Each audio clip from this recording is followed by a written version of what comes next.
So apparently, Mark, at around 1:58 this afternoon, LAPD and I believe fire officials as well were called out to a medical emergency at the building, and apparently it was somebody who was attempting to start fires either in the building or around the building. In any event, 3 hours later, or maybe closer to 4 hours later, three and a half hours later, they responded out here to find fire on the second floor of the building.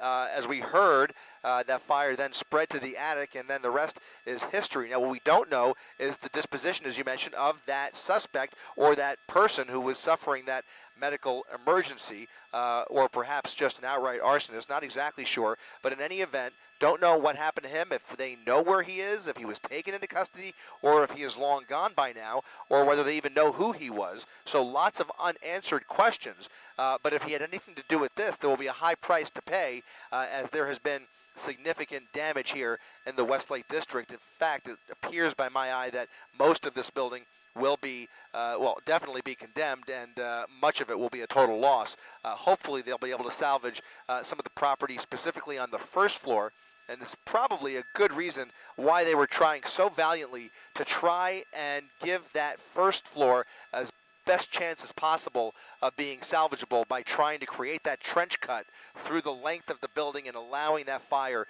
to ventilate across the length of the building. As that fire was closing in on them, they were running out of roof to stand on. And now they have all made their way back to safety, back on the ground, retreating down the ladders and letting the firefighters on the inside of the building do the rest of the knockdown work here. Guys?